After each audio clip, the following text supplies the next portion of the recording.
UPDF Amendment Bill, the iPod Bill, and a plethora of others. And also then, time was promised that we are going to have adequate time, and the time was not availed. And you remember, I raised that same concern on the floor. I said, but the committee promised us there's going to be several days availed to stakeholders to air out their views.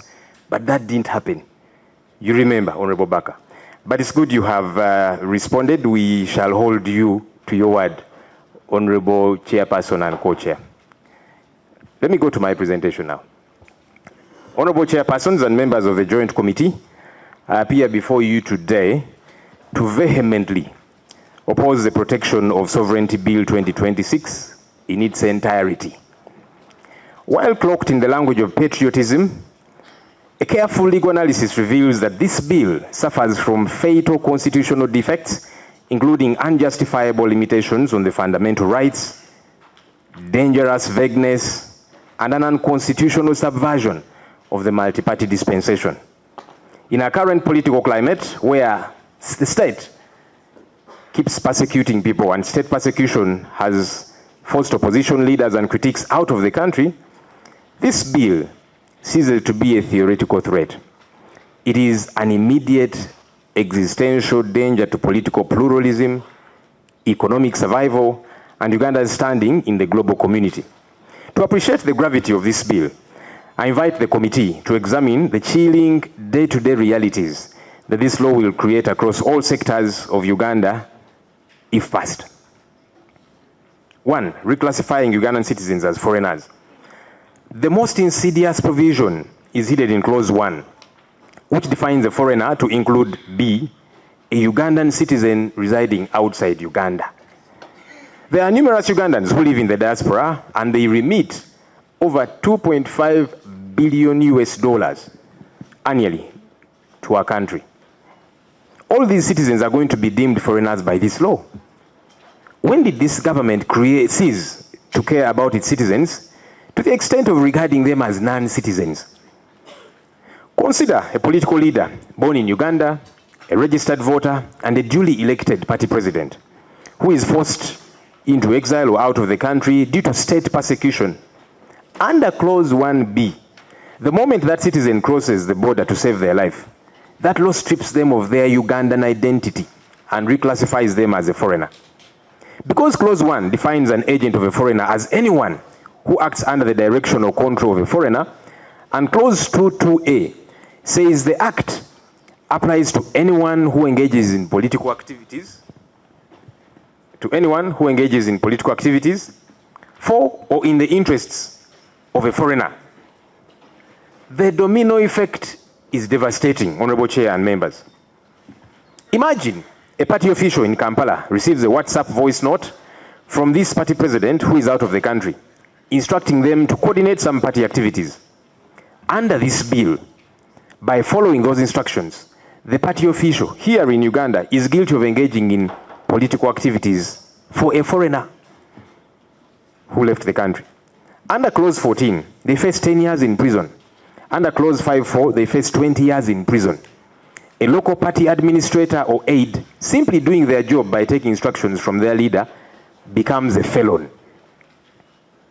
Let me talk about the direct assault on the Political Parties Act and the multi-party dispensation.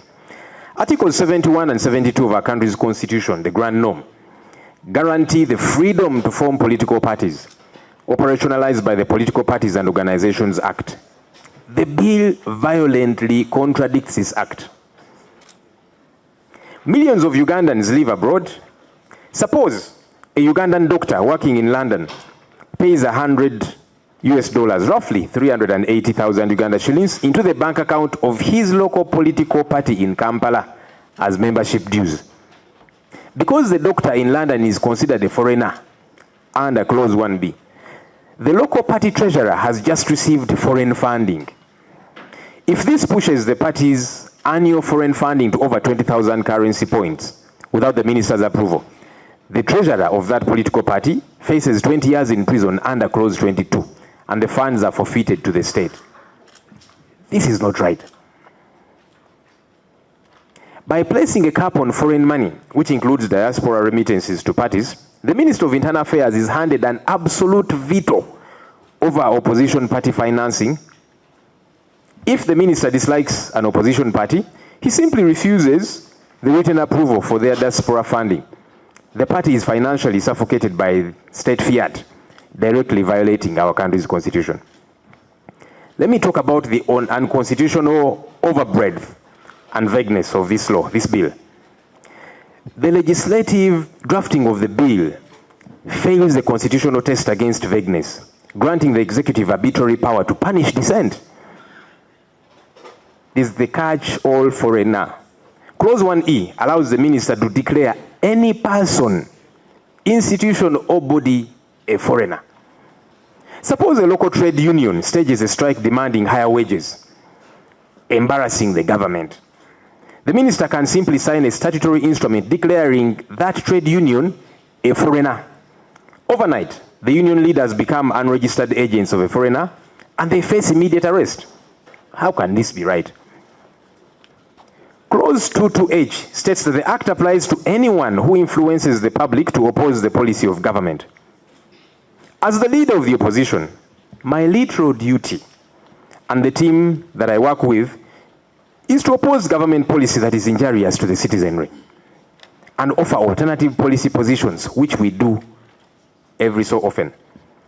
A local civil society group running a radio talk show explaining why a new tax is harmful could be jailed for 20 years. That's problematic.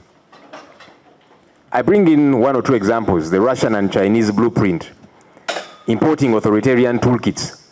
This bill that we are discussing is a copy and paste of the most oppressive foreign laws adopted to liquidate any opposition to government. The Russian precedent. Russia's foreign agent law, which is mirrored in our clause 21, was used to stigmatize NGOs and jail opposition figures like Vladimir Karamazov for 25 years for opposing government policy. Clause 5.4 imports Moscow's playbook to Kampala. There's also the Chinese precedent. Clause 3.2 designates a department responsible for peace and security, that is ISO, as the entity to register agents of foreigners. This mimics China's overseas NGO law, which placed the Ministry of State Security in charge of all NGOs. Handing ISO, in our case, this power means opposition politicians and NGO workers, many of whom I see in this room, will not face auditors. They will face intelligence operatives. Now, let me talk about decimating the NGO sector and humanitarian response. Clause 22 restricts foreign funding to 400 million Uganda shillings annually without ministerial approval. Clause 7.4 makes it a crime, which could fetch one 20 years in jail for an agent of a foreigner to develop a policy without cabinet approval. Consider a local NGO fighting HIV and AIDS. They rely on partnerships with the Global Fund or World Health Organization, which are defined as foreigners under Clause 1. If local doctors sit down with these partners to draft a new national HIV treatment policy and present it to the Ministry of Health without first getting cabinet approval, the local doctors will have committed an offense under Clause 7.4 and could face 20 years in jail. There is the global precedent of India and Ethiopia. India used one of its laws to cancel the licenses of 20,000 NGOs, including Amnesty International, causing a massive collapse in humanitarian aid. Ethiopia's similar law decimated its civil society before they were forced to repeal it. Uganda cannot afford to scare away every international health, education, and refugee support organization, because that's what this bill would be doing. Economic self-sabotage leading to mass unemployment, scaring off foreign investors, and hurting Uganda's brand. Beyond politics, Honorable Chair and members, this bill is an economic suicide note. It creates a hostile environment for capital and labor, directly worsening the severe economic pain already biting Ugandans. That's why I'm calling it an economic suicide note. Legislative cruelty in the face of the USAID crisis. Honorable members, we are currently reeling from the recent withdrawal of the USAID support, which has pushed thousands of Ugandan health workers, implementers, and NGO staff into immediate unemployment. Families are failing to pay school fees. Mortgages are defaulting in this exact moment of crisis. This bill proposes to classify every remaining foreign donor as a foreigner, capping their funding at just 20,000 currency points without a minister's stamp, and threaten local NGO staff with 20 years in prison. To pass this bill now is an act of legislative cruelty. It guarantees that the European Union, Gavi, the Global Fund, and private foundations will look at the 20-year jail terms for local staff and withdraw entirely to avoid legal liability. That's what will happen. The thousands already rendered jobless by US aid will have absolutely no hope of being reabsorbed into the sector.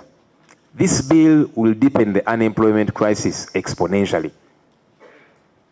Criminalizing the private sector and foreign investors.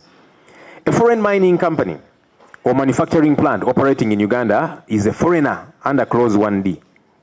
Under Clauses 7 and 10, if that company's local Ugandan CEO or legal counsel advocates to a ministry for a specific regulatory framework, for example, tax breaks for manufacturing, they are deemed to be influencing the development of government policy on behalf of a foreigner. They face 20 years in prison. No serious foreign investor will bring capital to a country where legal advocacy for their business interests is criminalized as foreign interest and interference. Stigmatizing every Ugandan in formal employment. Clause 1 defines an agent of a foreigner as an employee or servant of a foreigner. This means every Ugandan working for MTN, Standard Chartered Bank, Toyota Uganda, the UN, or any foreign embassy is technically an agent of a foreigner. Under Clause 14, they must register with ISO. If their employer inadvertently runs afoul of these vague regulations, the Ugandan employee will go to prison for 10 years. To mitigate this massive legal liability, foreign companies will simply stop hiring Ugandans in senior roles or pack up and leave entirely, destroying Uganda's brand abroad.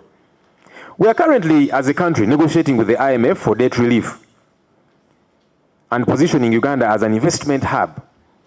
If this bill passes, global headlines will read, Uganda passes Russian-style foreign agent law, jails citizens for talking to exiles. Investors do not read the fine print of our clauses. They look at the headlines and move their billions to Kenya, to Rwanda, or Tanzania, or elsewhere. This bill makes Uganda look like a rogue state, and it pains me to say that, jeopardizing our trade preferences under AGOA and the EU. Let me address gagging the media and paralyzing the financial sector. This bill weaponizes vague economic and security terms to paralyze banks and silence journalists. Clause 13 criminalizes economic sabotage, publishing information that weakens or damages the economic system. Suppose an investigative journalist publishes evidence that a senior government official stole 50 million US dollars from the national treasury. International investors panic and the shilling drops. Under this bill, the government can arrest this journalist for economic sabotage and jail them for 20 years. The crime of this journalist becomes exposing the theft, not committing it. And yet we should be encouraging everybody who has capacity to expose corruption and to bring it to the fore such that it gets punished. After all, the IGG told us we lose 10 trillion shillings to corruption every year. That's money we should plow back into the economy. Weaponizing commercial banks. Clause 25 dictates that a bank cannot pay out money to an agent or foreigner without proof of ministerial approval. If a bank fails to do this, they face a civil penalty of 200,000 currency points. That's 4 billion shillings. No bank CEO will risk this. They will preemptively freeze the accounts of opposition figures, NGOs, and media houses out of fear. The state won't need court orders to freeze opposition accounts. The bank will do it for them, given this law. Let me end with legal redundancy. We seem to be trying to solve a non-existent problem. The memorandum of the bill falsely claims that there is no specific law upholding the sovereignty of the country. Legally, this legislation is entirely redundant. If a foreign embassy tries to fund a violent coup, for example, the Penal Code Act already criminalizes treason, which is punishable by death. If someone launders illicit foreign money, the Anti-Money Laundering Act already mandates declarations of source of funds. If foreign funding goes to government institutions, the Public Finance Management Act already strictly regulates that. If NGOs, many of whom are in this room, flout the law, the NGO Act already provides for a framework of sanctions. The only gap this bill fills is the loophole that currently prevents the state from classifying an exiled Ugandan opposition leader as a foreigner, to bypass the Political Parties Act and jail their local supporters. The conclusion and prayer. Honorable chairpersons and honorable colleagues, as you draft your report, I entreat you to visualize the kind of Uganda this bill creates. A Uganda where a citizen out of the country is stripped of their nationality. A Uganda where a party treasurer goes to Luzira for receiving membership dues from a Ugandan in Saudi Arabia. A Uganda where thousands of already unemployed US aid workers watch their remaining colleagues flee the country rather than face 20 years in jail. A Uganda where a foreign investor's local lawyer goes to prison for drafting a policy memo. A Uganda where international NGOs flee, taking our healthcare and refugee support with them. Passing this bill will not protect Uganda's sovereignty. It will kill the multi-party dispensation, plunge thousands more Ugandans into absolute poverty, chase away foreign investment, and turn our country into an international pariah. And I hasten to add, clearly this bill is intending to stifle dissent. This government, in my view, should be excited to receive criticism from political leaders, from civil society organizations, from members of the general public, because they are all stakeholders. When we say healthcare is grappling, when we say there is corruption, that should not be a bad thing that warrants a whole bill to try and stifle that dissent. Government should listen to those concerns of Ugandan people so that it can improve, so that the taxpayer money that is given to government is put to good use. Any serious government should have that at the back of their minds, as opposed to finding ways to shut people up. That's not right. In light of the foregoing, I respectfully pray that your joint committee recommends the total rejection of the Protection of Sovereignty Bill 2026 in its entirety. I beg to submit. A consensus on conceding to certain parts of the bill, and he threw it back to us, as it is indeed our responsibility to sanitize or cleanse where spots of dirt are envisaged. From your submission, and in conclusion, you invite this committee to reject the law in entirety. And one of the highlights you make is the definition of a foreigner, which the move of the bill also seemed to suggest that we can, it's upon this committee to review where we find it inappropriate. So in line with that, in case an option for total rejection of the bill is not one of the options available to the committee, and because we need to come up with a good law, I invite you to look at clause 2 on the application of the bill, where it applies to any person who acts as an agent of a foreigner, and then subclause 2, for the avoidance of doubt, this act applies to any agent of a foreigner who engages in any of the following activities through any means. This seems to suggest that it's not a blanket application. And the activities are there listed.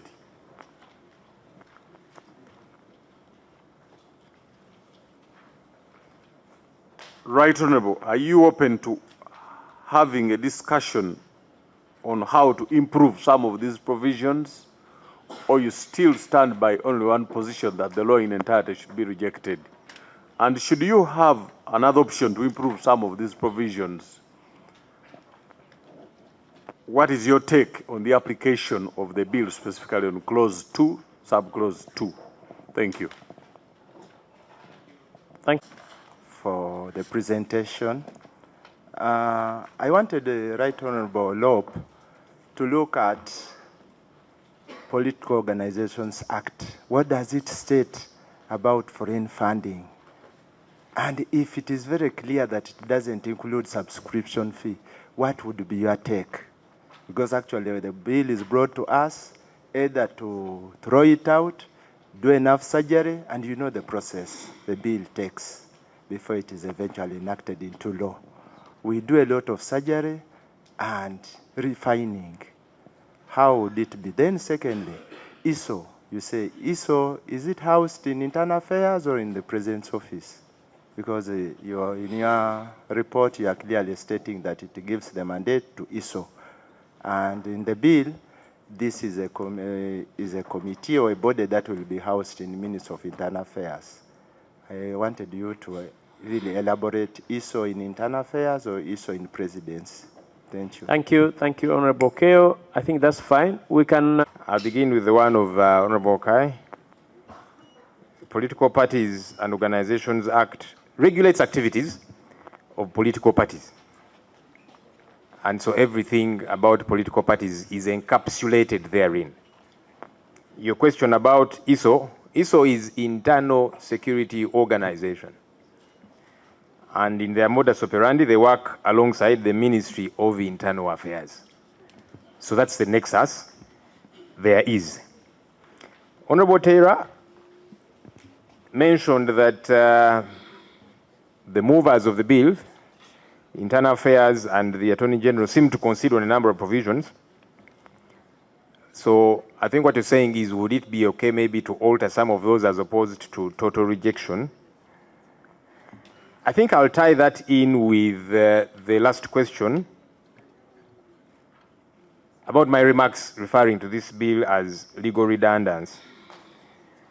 As I mentioned earlier on, we have a plethora of laws that capture the critical concerns that government would have, whether it be anyone flouting any law in as far as the relationship between Uganda and any other country is concerned, somebody out of the country and so on. I mentioned them. Anti-Money Laundering Act. The Penal Code Act captures a number of those provisions. And that's why I'm saying that this particular bill is irrelevant. The good lawyers, the majority of the members of the committee are lawyers, including the leadership of the committee. It is not helpful when you keep putting together pieces of legislation over things that are already taken care of. Again, you cannot have an act of parliament for anything and everything. Each act of parliament will encapsulate numerous issues. But the assertion that for anything and everything we must have an act of parliament, that means parliament would be sitting every single day to pass like 50 bills every day, which is not helpful. So my insistence is that we already have adequate laws that cover anyone that would bring in money into Uganda illegally, anyone that would trade outside of the law, anyone that violates any law in this country. None of us is above the law. Just because you're a member of parliament does not mean you cannot commit an offense and be taken on by the law. Should we now have a bill entitled an act of parliament legislating how a member of parliament gets arrested and arraigned in courts of law. Because a member of parliament is a citizen of Uganda. The Penal Code Act captures how any citizen who is assumed to have committed an offense gets to be arrested, taken to courts of law. Whether you are an ordinary citizen, whether you are a military person, whether you are an honorable member of parliament, and so on and so forth. So we cannot have a bill now for, this one is for members of parliament, this one is for councillors, this one is for ministers, this one is, you get the point I'm making. So that's really my general feeling. So it's redundant to that effect. That even when we alter and say, as the Attorney General is saying, okay, we can change the meaning of a foreigner so that Ugandans in the diaspora are not considered foreigners. So didn't these people prepare in their legislative drafting? Why did they not foresee that? That is very problematic. And that's why we are saying this bill is irrelevant. Because the intention is not really the law.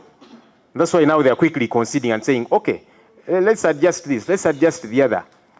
Clearly showing it is not relevant. We already have got a plethora of laws that provide for any breakage of any law by a Ugandan here or a Ugandan in the diaspora. The other day, Dr. Kizza Besigye was abducted from Kenya and brought here. They said he had committed an offense in as far as Uganda is concerned. Fair enough. Of course, what we have been saying is, can he have due process? Which has not yet happened. But he was picked up from Kenya. Is there any law? Yeah, they are referring to a number of laws already in place. Penal Code Act, and so on and so forth, Anti-Terrorism Act, and all of the others. What we are saying, of course, is let due process happen, try the man, instead of being fungible all over the place. So I don't think, honorable colleagues, that we need to enact a law for literally everything. So in finality, again, I would like to entreat this committee. Let's not be seen to strip the people of Uganda of their sovereignty.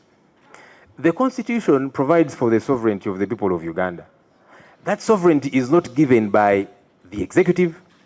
It is not given by this parliament where we sit, honorable colleagues. No. It is inherent and captured resultantly in our country's constitution. So that sovereignty is in place already. But we seem to want to take away that sovereignty because sovereignty includes that as a Ugandan, I'm a stakeholder, I must be concerned about the happenings in my country. If I'm a taxpayer and I see my tax money is being stolen, I should have the right to voice out a concern and say Minister X, MP X is stealing my money. That should be my right as a citizen. But we seem to want to strip that away from them. Don't criticize. But why? They are stakeholders too. Why doesn't government want to be criticized?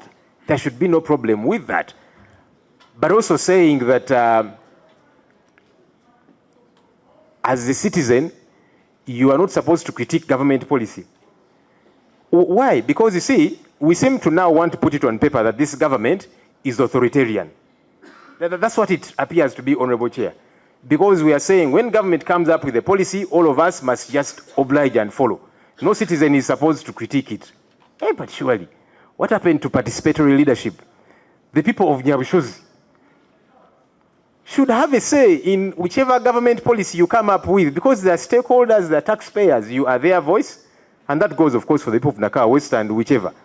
We are their voice, but they should be able to participate. So when we sit in parliament and come up with a law or a policy, they have the right to go on a radio station or to call into any program and say, I disagree with this government policy. But what this law is saying, when you criticize government policy, we are going to arrest you. Which particular clause, LoP? Honorable Chair, I have made my presentation, except if you want me to go back to it. No. I'm making my summary. That criminalizes... that if you are pushing through a policy, courtesy of a foreigner, against government policy, that's what you seem to be saying. So if a Ugandan says, I disagree with this particular policy, then you say, no, you seem to be influenced by foreigners to oppose this government policy. Let's give the people of Uganda a free rein to critique, to share their views, to give their input. Thank you. It's good for leadership. I thank you. Thank you. Now, the Attorney General was here and clarified to us and said, we must pay attention to clause 2, because clause 2 in the bill is the scope of the bill. Because once you miss, according to him, once you miss clause 2, then you'll meander a lot. You'll meander a lot with a thinking that this bill, for example, is targeting everyone in the manner that has been discussed by some people. So according to the Attorney General, what he told us, this bill excludes, for example, NGOs in charity, in churches, excludes churches, investment companies, banks, multilateral organizations, family remittances, private remittances, law firms, business ventures. All those, according to the Attorney General, are out of the purview of this bill. So, clause 2, Honorable Taylor was engaging your indulgence on whether, in the event that entirely rejecting the bill is not one of the options in the committee, how do you help the committee for us to be able to deal with clause 2? Because clause 2 also can be trimmed further for clarity. I'll give an example. You have just talked about government policy. Shouldn't citizens oppose government policy? Yes, citizens can oppose government policy. But if you oppose government policy for the interests of a foreigner, we cannot allow that. Why? Uganda decides, for example, to say, we are going to do irrigation using the waters of the Nile. And you know some countries have interest in the waters of the Nile. Uganda wouldn't, for example, want Uganda to utilize that water such that it can be able to flow to the Mediterranean. So, a country downstream, for example, funds against such a policy of widespread irrigation. So, these people who are opposing that government policy, because they have been funded by a country downstream, for example, would be promoting interests of a foreigner. So they are within the ambit of clause 2. But the ordinary opposition organic opposition of Ugandans going about their work and opposing government policy or laws, that one is not within clause 2. So I think myself, that whereas government seems to be interested in talking of adverse foreign policy, it is vulgarized. For example, the definition of foreign policy, foreign interest, is not so clear. So it is vulgarized. It could easily spill into even foreign policy which is friendly to Uganda. For example, an international NGO that is funding charity work, helping school fees to PWD children, vulnerable children. That one is friendly. Foreign interest, but friendly. The other one was subversive. It's not so clear in the bill, and I think we need to help the move of the bill, if that is his interest, because that seems to be the interest, that subversive foreign interest is what they are talking about, not just foreign interest, and it was not clear. So we need to be helped, that in the event that the option of throwing out the bill entirely is not there, how do we trim clause 2 to ensure that there is precision and clarity on what exactly we are talking about? To influence government policy in the interest of a foreigner, we cannot allow that. Those were his remarks. Those remarks have worried me because he's a co-chair of this committee. He seems to have taken a decision already, and so our presence here is irrelevant. As a Ugandan. That's very worrying. Not as chair, but as a Ugandan. You see, as chair, with due respect, you're supposed to be a neutral arbiter, because now you're intimidating all these people who have come to make presentations, because they want to make a presentation in opposition to the statement you have said. But now the judge is already passing judgment and saying, we cannot allow that. I want to request that we remain neutral, so that these people can share their views. Otherwise, when you pass judgment already, we can very well pack up our bags and go away, because you're just ticking a box. Also because, Honorable Baka, you see, clause 2A, 22A, says engaging in the political activities in Uganda for or in the interest of a foreigner. And then clause 1B, a Ugandan citizen residing outside of Uganda is a foreigner. But those Ugandan citizens, they remit $2.5 billion per year to their country. They come back home every so often. They've got business interests. They've got children they're paying school fees for. So if government passes an education policy, why don't you want them to oppose it? Because they're interested stakeholders. Their children are going to school here in Uganda. And so we should be concerned and capture all of these issues. Finally, again, Honorable Baka has said, in the event that throwing the bill out is not an option, why isn't it an option? Why are you ruling it out, Honorable Chair? Because this committee is clothed with all of those powers. Committees have thrown out business of government several times. In fact, even today on the order paper, there are some which are meant to be withdrawn. So there is room for that. Kindly don't create an impression that this bill is a do or die. It has got to pass. You have got the authority. Just to remind you, you're a senior lawyer, you know, as a committee of parliament, this bill is really at the whims and fancies of this committee. This committee can choose to say, government, we don't agree with this bill. We have thrown it out. Except if you want to say you are on gunpoint. I don't believe you are. I don't believe you are. So please don't make a statement to say that in the event that throwing the bill out is not an option. Let's give our views, and then the committee members will decide. What if they vote overwhelmingly to say, let's throw it out? Honorable Lope, I think Chair. you, So, with due respect, you meant to misconstrue Honorable Baka's statement. yeah, that's why The reason for our how he being here communicates. is that we are open to receiving all the views. Please? Yeah. Okay. Most obliged. So I just, because as a colleague we can share, to say, these people here who don't know how to operate, they might think now Right it Honorable is Lope. finito. Right Honorable Lope. It is You know already how decided. they are saying, And without prejudice. declare me as the elected winner, but in the alternative. Yeah, but you Declare see, by election, as a so- petitioner in court, you can choose to say, for me, this is my only prayer. And then court decides. So court should not say, no, you cannot have just one prayer, but I'm the one coming to court, so I can choose to have just one prayer. I thank you, Honorable Chairs and colleagues. Let me make a comment. Thank you. I think we applaud the lead of... My relatives who are abroad, and in some circumstances, I'm expecting tuition as well. So days reach whereby exams are approaching. I clearly need the tuition. The bureaucratic procedure, which is clearly listed in the bill, makes it very hard for me to get the tuition. Why? Because at the end of the day, I have to first give in my reason, and I have to get declaration before I can withdraw these funds. And also, if at all I'm to get the scholarship and I go to do my master's in another country, I lose my citizenship. No, you don't. Because it states that it defines me as a foreigner. It clearly defines me as a foreigner in the sovereignty bill. No. Then also,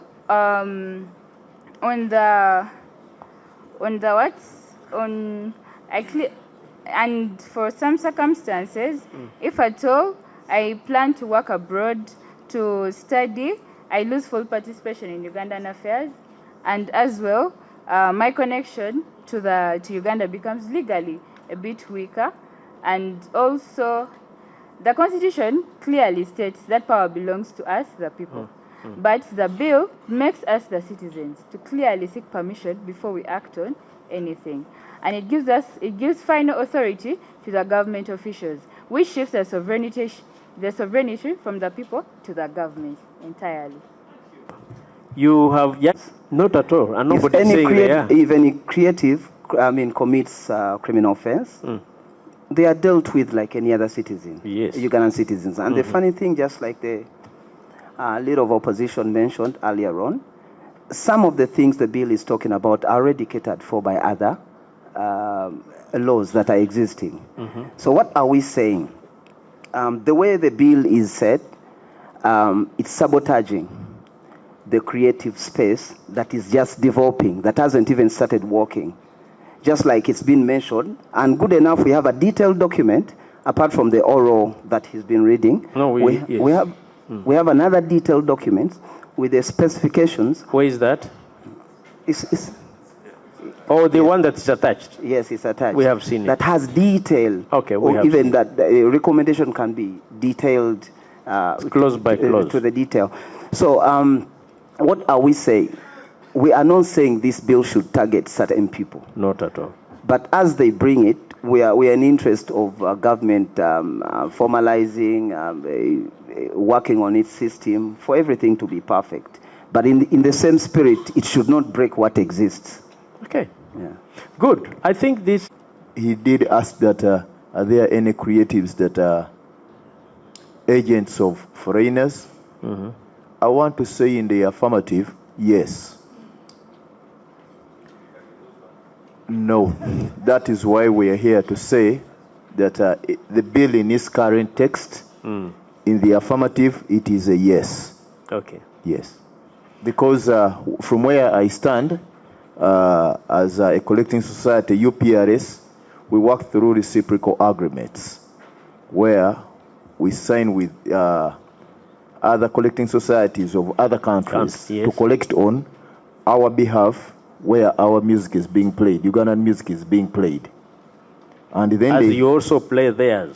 yes, as we also play theirs. So they have to send us the money that they collect from their markets. That's a very interesting.